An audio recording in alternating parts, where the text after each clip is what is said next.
The Emotions hitmaker told how her mum, Patricia, 87, and sister Alison, 63, passed away within hours of each other, in a double tragedy that left her devastated. The grieving singer announced the news on Monday, telling people, "My heart is broken that I've lost my mother this past weekend. Sadly, in a tragic turn of events, my sister lost her life on the same day.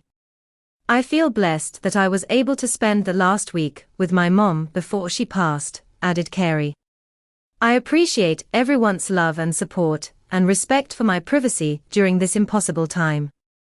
The 55-year-old did not provide any further details on when or how the duo passed away.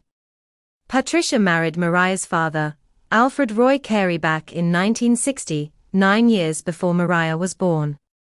However, the couple later split when the diva was a toddler, with her father having passed away at the age of 72 in 2002.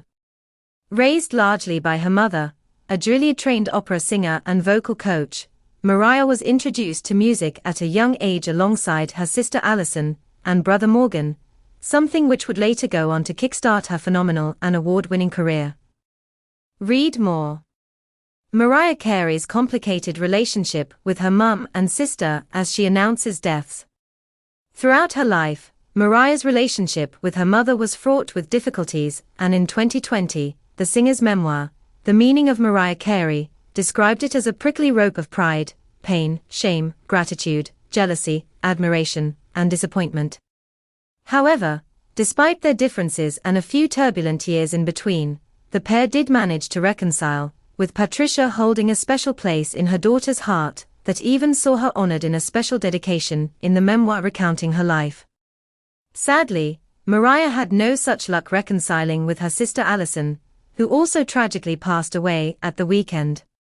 Keen to stay out of the spotlight, Alison hit the headlines back in 2021, when she famously sought to sue her sister for claims made in the memoir that she said were vindictive and had caused immense emotional distress.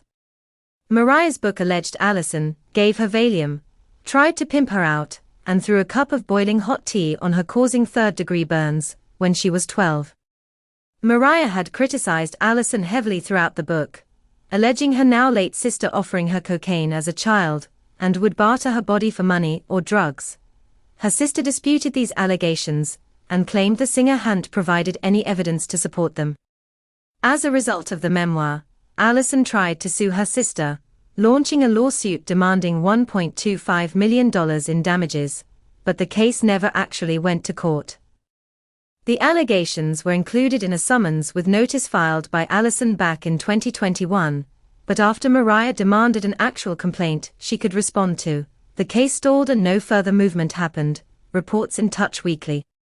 That same year, Alison went on to accuse Mariah of making the outrageous claims, despite knowing she suffered from trauma herself from the alleged abuse she suffered as a child at the hands of their mother. In light of her claims, Alison was seemingly estranged from her mother. In August 2020, Alison launched a lawsuit against Patricia, accusing her of allegedly permitting strangers to sexually abuse her during satanic rituals in her childhood. She lodged documents with the state of New York Supreme Court seeking damages for immense psychological and physical damage, mental pain and anguish, and intentional infliction of severe emotion distress. In addition to her bid to sue her relatives, Alison had also experienced a handful of brushes with the law herself too, such as her 2016 arrest for prostitution in New York. Throughout her 20s, Alison also battled with drug addiction in a bid to take back control of her life, after a disastrous childhood saw her almost burnt alive by a relative in a house fire, and repeatedly sexually abused in satanic ceremonies, which left her suffering from PTSD. The ceremonies or rituals were always between 2 a.m. and 4 a.m., and they went every week as far as I can remember, just certain dates, she told The Sun back in 2016. Everyone would wear long robes with black hoods and walk into the cross to this place. Inside they would start the rituals, and they would be chanting in another language, I think Latin. I never understood what was going on. I remember there was some kind of a table, or altar, and they would chant and everyone would stand in a circle. There would be around 20 people there, including children. Then terrible things would happen, things that a child should never see, she said. I was sexually abused there. They told me that if I didn't do what they told me, or if I told them what was going on, they would harm Mariah. Despite her drug dependency, particularly on heroin, Alison later moved onto a methadone program and managed to get herself clean, something which marked a huge milestone for her. Yet it wasn't just a troubled upbringing and legal woes that haunted Alison, as she also spent much of her life battling several health conditions after being diagnosed with HIV back in 1990. She also revealed she had been living with a brain injury since 2015, following a violent home invasion, which had left her with short-term memory problems and vision difficulties. In a further health blow, late last year Alison also claimed that she had lost all of her teeth and was unable to afford any dental restoration treatments, despite having a sister worth in excess of $350 million. I'm Alison Carey, unfortunately I'm living without teeth, Alison said in November, the Mirror reported. I haven't been able to replace them. I wish I could replace them, but I just don't have the money, so this is where I stand. It's almost impossible to get things done without teeth. That's all I really have to say. In the lead up to her death, Alison was reportedly receiving home hospice care, according to a source who spoke to The Sun.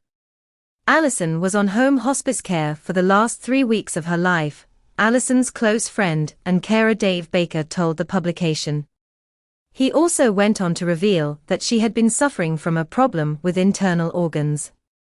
Paying tribute to his departed friend, Dave added, beneath a tough exterior, Alison was a highly intelligent, warm, and sensitive person. I have known her for 9 years, and as her friend, and in recent months her carer, I will miss her greatly. Farewell, Alison. May you now find peace, your tortured soul forever free from earthly pain.